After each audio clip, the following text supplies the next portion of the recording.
So let's get started. In this lesson, we're going to talk about how to craft your career goals.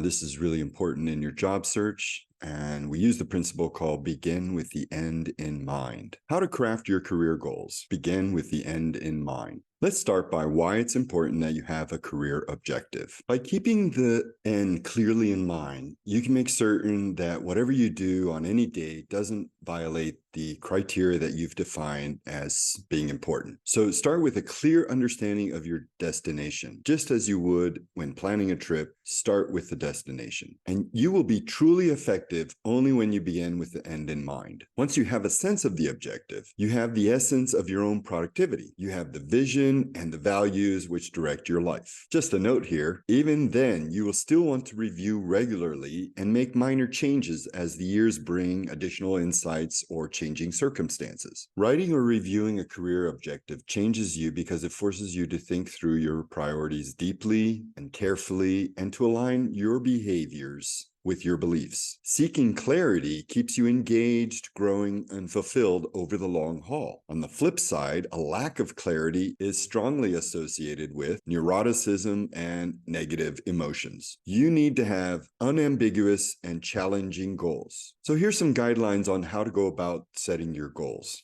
You want to be specific, measurable, meaning you can know when that happens. Achievable, realistic is another word. Relevant to you, your beliefs, your values, and time-based. There needs to be a deadline. You need to have unambiguous and challenging goals. You should also give yourself deadlines for your goals or you will not follow through. The more clarity you have, the more likely you are to get stuff done, even on days when you're not feeling motivated. Maybe most of this sounds like common sense, of course, but when you're constantly juggling and feeling depleted, you do not think about the future. You are just trying to survive today. Consequently, you start to lose your clear intention and momentum. And if you leave your growth to randomness, you will always live in the land of mediocrity. How to be successful? Well, a Harvard study found that 84% of people have no goals, 13% of those have unwritten goals, and only 3% wrote down their goals. The 3% who wrote down their goals were 3 times more likely to succeed than those with unwritten goals. So by writing your goals down, and this is a practice you'll have to try, you'll be able to achieve your goal. So using the questions that are following, you can use them to develop your career objective. Practice to write it down to make it happen by dedicating 10 to 15 minutes each day. Go through these steps and questions and write down your answers. You are the programmer. You write the program. Until you accept that you are responsible, that you are the programmer, you will not invest in writing the program. A career objective is not something you write overnight. It takes deep introspection, careful analysis, thoughtful expression, and often rewrites to produce it in its final form. So let's get started. If you want to go ahead and pause, you can, but grab a pen and paper and start answering these questions. First of all, make sure you describe your objective in a positive manner. A wrong example would be, I don't want to, or I don't want a boss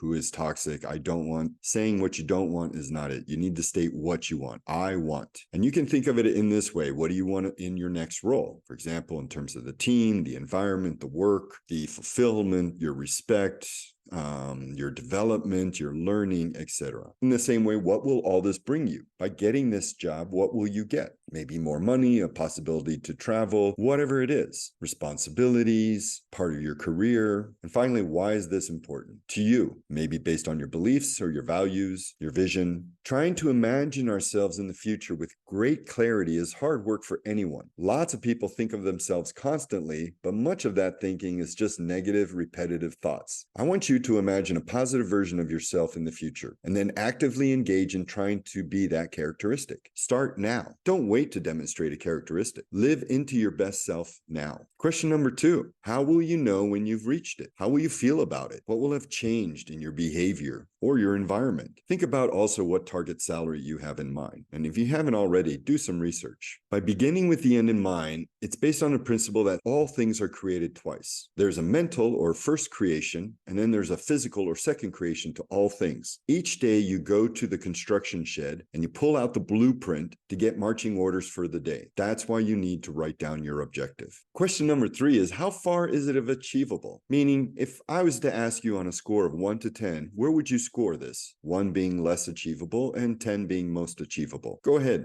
think about that. Now, I want you to answer the question, what enables you to say that score, whatever the score was? And whether it was a 3 or a 7, a 1 or a 10, what made you say that? And reflect on that answer. Of course, if it's high, you'll have these strengths. If it's low, maybe it's not so realistic. You may want to think about what is stopping you. Why haven't you made the decision to move forward in that direction if you've been thinking about it? Maybe there are some disadvantages that you need to take into consideration for you, your family, your friends, where you live, etc. So go ahead and take some time to think about that. Now, no one achieves their goal all alone. We need help. We need a team. We need friends, family, supporters. So what do you need to be successful? Think about who can help you. Go ahead, write their names down now. Think about what resources do you have, internally and externally. For example, what kind of person are you? What's your strength? How can that help? Last question is, and you don't necessarily need to think about this right now, is what options are available? And if you can, what kind of actions do you propose to take now? Studies show that having a specific plan attached to your goals, knowing when and where you will do something, can more than double the likelihood of achieving that goal. And as I mentioned before, writing an objective is a reiterative process. So practice is the key. Good luck in writing your career objective. And remember, it all starts with having a clear career objective.